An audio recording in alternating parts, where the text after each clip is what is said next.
Let's go to Kayla. You got me on my knees, Kayla. In Winchester. What's up, Kayla? A guy picked me up at a bar one time like that. Did it work? I don't remember. It was too long ago, probably. So that means you yes. Brought back a crazy memory. That means yes. That's fantastic. So what's up? Well, my question is, should I write my mom's therapist a letter? Wow, tell me more. I went no contact with her. Why? This past summer. I wanted off the crazy train. I don't know how else to put it.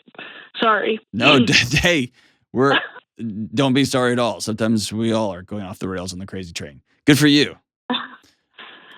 So, she has a really traumatic past. Okay. And would remind you of that constantly. And she finally did reach out and get help. And I was really proud of her for that. But she just kept disrespecting that I wanted to go no contact with her. I was just done. How is she disrespecting you? Give me an example. Well, we got to a point in our relationship where, like I said, I wanted off the crazy train and just couldn't do it anymore. What does that mean? Tell me, give me some specifics. Getting really specific. So I asked too much of her and really my father at the same time. So my husband and I were living in a house that was too small for our family. And we decided to get with my parents for them to let us build a house on property that they were going to gift to us, like they did for my older brother. And they have a pretty big piece of land. So we paid for the survey. The land was deeded over to us. My dad is a general contractor. He was supposed to be helping us build a house. Well, tumultuous situation after tumultuous situation, we actually moved in with them because we sold our house and was living in their 4-bedroom farmhouse. We kind of had our own space. They tried really hard, I guess, not to cramp our style and vice versa. But my mom just kept spinning out. She flew off the handle because she was missing a notebook one day. And she thought I had this notebook. Like, it's always been just something small that just sets her off. And, I mean, she goes off the wall about things. And she would spin out, and it would just remind me of my childhood, where her and my father would just fight constantly. And that's how I grew up. Okay, so hold on. Why? Do you still live in her house? No, they kicked us out after a month. Okay. They actually told us to get the F out. Okay, so y'all got the F out, and you got a new place, you and your husband? Yes. Okay.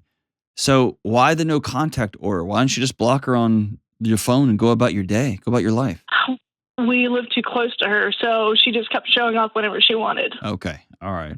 Did you get your money back for the house mess? The timing of it was really bizarre. We only ended up losing about $10,000. Okay. When it was all said and done. The property is still deeded to us, and we just sell it. We don't know what to do with it. So my husband doesn't feel like it's appropriate to do that. Well, that's between y'all two. We have a daughter, right? You want to put your daughter in this crazy mess? No. She's only 3, but we think in our minds, mine and my husband's minds, that that's going to be her property one day. Why in the world would you want another one of your family members to go back to that chaos? I know, and live next door to crazy. Well, why? Sell it. Go about your life. Move. It's a crazy thing about America. You can live wherever you want to. Do whatever you want. There's something about this situation where you are choosing misery. No, let me say it this way. I don't think you're choosing misery. I think you've heard me say, if you ever listen to this show, choose guilt over resentment. I think you chose guilt, the right thing to do, and I think it's killing you. Yeah, because I have all these outside factors. Like what? Being like, you only have one set of parents. You need to work it out with them. And I tell these people, no, Kayla, there's Kayla. no working it out. None of those people get a vote. Your mom and your dad have proven themselves to be unsafe people to be around. And every time you listen to another voice, you're deciding, yeah, I'm just going to go get my head kicked in for a few minutes. And I, for one, I don't practice MMA anymore. I haven't in a long time. So I don't choose to get my head kicked on a regular basis anymore. You shouldn't either. They don't get a vote. And I've tried to set up boundaries. I told them to give me time after all of that. That was just a terrible situation that I put my family in. And she came back, and this is verbatim. Your dad is very upset about this. And if we're not worthy to be a part of your family, we want our family's land back. Well, and she goes, I don't know what to do. He cries all the time. This is very sad. He doesn't have many years left, and you're stealing more. Like, placing all the guilt on me about this entire situation. She went around and told people that I'm the one with the problem. Kayla. You've heard the old wives' tale about the rattlesnake in the paper bag? You ever heard that? No. So there was a guy who saw a rattlesnake on the ground, and he picked it up and scooped it into a into a paper bag. And the rattlesnake said, "Hey, thanks, man. I really appreciate you.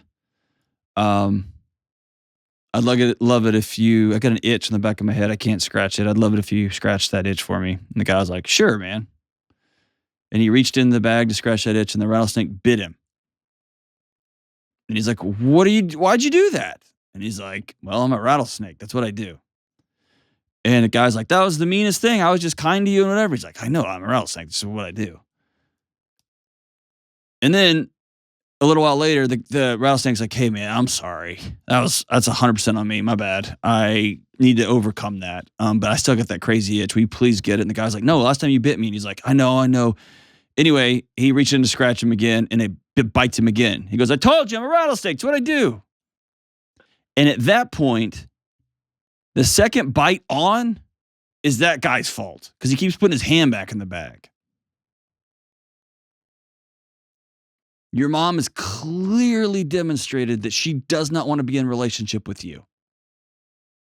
She wants you as a proxy to make her husband feel less crappy because she can't do it. She wants you in their life so that they have a punching bag other than each other. But she doesn't want a relationship with you, a loving mother-daughter relationship. And I hate that for you because that's one of the most precious relationships in the world. Well, it's never been there. Right. Why are you continuing to scream and fight for it? Because she will not leave me alone about it. And you gave her a no contact order, right? Now. No, I don't know what that is. I thought you said you gave her no you went no contact. No, you just blocked her. You haven't called the police and say, I want a no contact order filed on this woman. No, I never did that. Okay, you can do that and make it illegal for her to come to your house or to contact you. If she refuses to accept your boundaries, you can go one step further. And there's nothing in the way she's acted towards you that would make me think that she's one day going to get it. That's right. And I mean, she showed up 2 weeks ago to invite me to another therapy appointment, which would be sitting down next to her with her therapist, which just seems insane. She actually was level-headed talking to me. She was still saying the same things, but she was at least level-headed, and she didn't seem high. And I was like, well, maybe there is some hope in this, but she still was saying the same things, blaming other people for her actions. She just doesn't take any accountability. Kayla, you've got to. I know it's frustrating. I can't even imagine. And I know it's heartbreaking. I can't even imagine. But every time she shows up, you sound surprised. And every time she shows up, your body's experiencing this as though it happened the first time. Oh, yeah, if I just take off. Yeah. So until you can be safe, your body will chill out around her. You got to create space. And that might mean you talk this over with your husband, but that might mean you let her know. I've asked you repeatedly for some space, for you to stop showing up at my house, for you to stop calling me and blaming at me for everything going on in your home. I'm happy to sell you this land back. Or if, quite honestly, if it was me, I would probably dust my hands off and give them the stupid land back.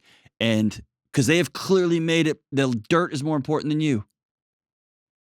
I'll repeat that. That dirt is more important than you and and their grandkid, your kid, and your husband. Here's the dirt back. Bye. My life is too short. Feel how you feel right now. At this point forward, you're choosing to put your hand back in the bag and get bit over and over and over again. I would make one last stand and say, if you come again, I'm going to contact the police. I'm going to file a no contact order. I don't want you on my property. I don't want you calling me. I don't want you connecting with me at this time. I will reach back out to you when I feel ready. And to answer your original question, yes. Her counselor, if she's has any ethics at all, cannot even tell you that she's seeing her as a client. Can't even acknowledge that this person's a counselor. I mean, it's a client of mine. But she can receive information and data from outside sources. So absolutely. I think it'd be great to send a letter. I think that stuff's always healthy. That'd be wonderful. Don't expect any sort of return from the therapist. The therapist you should file this. The therapist should lose their license if she writes you back, is what I'm saying. Other than to say, I've received your note, thank you. Anything beyond that, like, oh, this is for your mom, that's great. But yeah, send it. Send it. And ask yourself this question.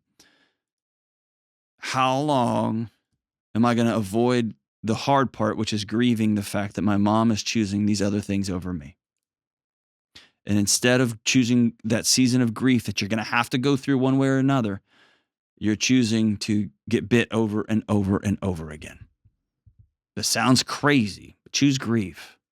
Choose heartbreak for a season. Because on the other side of grief, on the other side of heartbreak, that, Kayla, is where healing is.